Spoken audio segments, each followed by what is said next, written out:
Bonjour les jardiniers. Eh bien écoutez, vous voyez derrière moi une grande allée, c'est ce que j'appelle l'allée nourricière puisque j'y mets beaucoup de choses qui se consomment, des fleurs mais aussi des légumes. Et puis bon, petit aparté, ça va beaucoup mieux au niveau santé, je retrouve peu à peu la forme. Donc épisode un peu bizarre, mais je ne vais plus vous embêter avec tout ça. Allez, place au jardin et aux explications de l'allée nourricière. Allez, on va commencer avec le début de l'allée. Donc là, je suis sous le tilleul du voisin. Donc au mois de juin, c'est le moment de ramasser les fleurs hein, avec la petite, je ne sais plus comment ça s'appelle d'ailleurs, je ne retrouve pas le mot, pour faire des tisanes.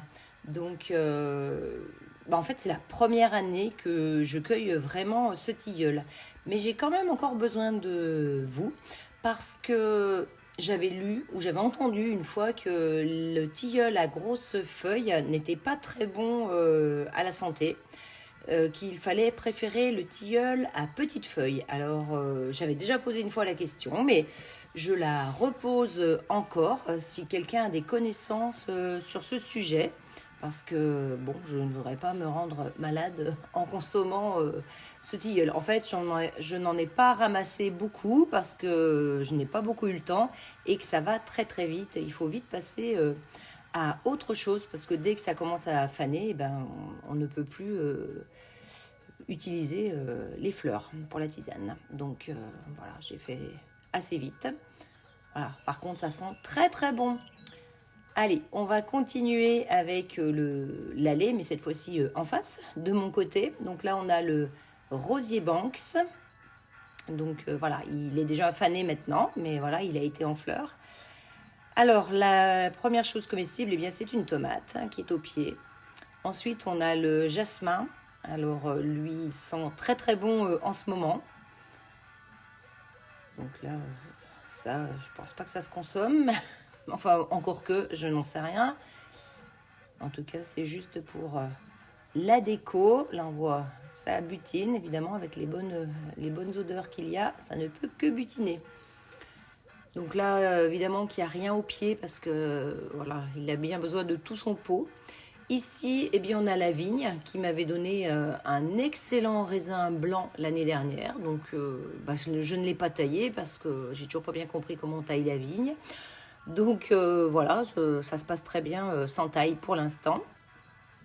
Par contre, au pied, il y avait un kiwai et lui, il est mort. Hein. Cette fois-ci, je crois qu'il faut que j'arrête. Il faudra que je rachète un kiwai et que je le mette ailleurs.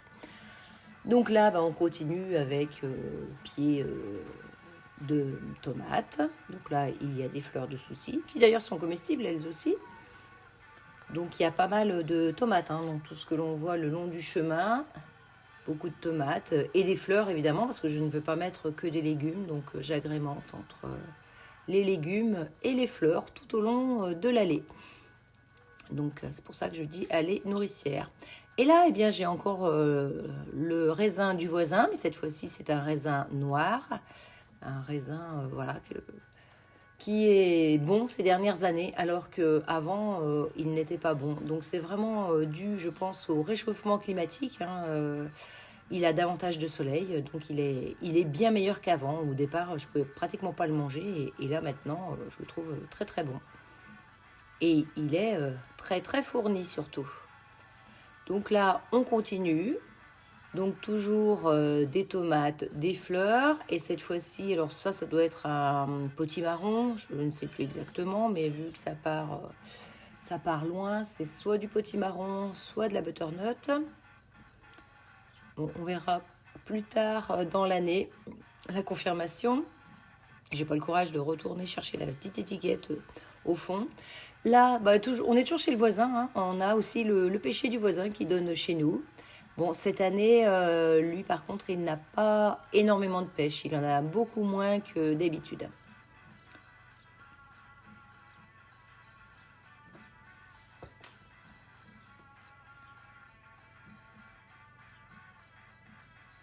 Et la vigne s'étire loin, le long du chemin. Et en plus, elle est toute de notre côté, pratiquement toute de notre côté. Donc on continue avec les tomates et potirons ou butternut. Là, il y avait des fleurs aussi. C'était la corbeille d'or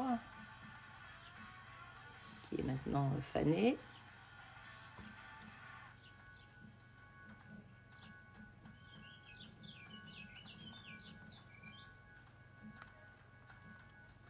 Alors là, dans ces deux pots, ils sont un peu plus à l'ombre. Là, je n'ai pas mis de pieds de tomates ici. Juste des fleurs. Là, on a une courgette. Ou non, ce sont des pâtissons, pardon. Non, c'est bien une courgette, je dis des bêtises. C'est bien une courgette jaune. Donc voilà. Et c'est une courgette même double. C'est bizarre, hein, elle est collée. Enfin, c'est comme s'il y avait deux courgettes qui sont collées. Pour une petite anomalie de la nature. Donc toujours avec des tomates et puis des centaurées. Donc cette année, j'avais semé des centaurées. Il y en a un peu de toutes les couleurs. Donc j'ai disséminé un petit peu partout. Et puis là, on attaque les belles de nuit. Donc les belles de nuit, elles ont vraiment poussé dans le chemin. Alors je les laisse, enfin je vais en enlever quand même certaines, mais je les laisse quand même dans le gravier. Donc là, d'autres centaurées bien bleu-violet. Alors cette fois-ci, c'est peut-être ici les pâtissons, je ne sais plus. Oui, ce sont les pâtissons. Alors, ce sont Alain, ce sont tes pâtissons. Je n'ai jamais fait de pâtissons, mais alors vraiment, tes graines, merveilleuses, parce que ça pousse, mais super bien. Tous les plants ont réussi, il y en a à plusieurs endroits dans le jardin, et je vois qu'ils ont tous 2 ou 3 pâtissons déjà. Donc, très très bien. Là, je crois qu'il y a même un pied de tomate qui a repoussé aussi dans le gravier, que j'ai laissé, qui est près du pot.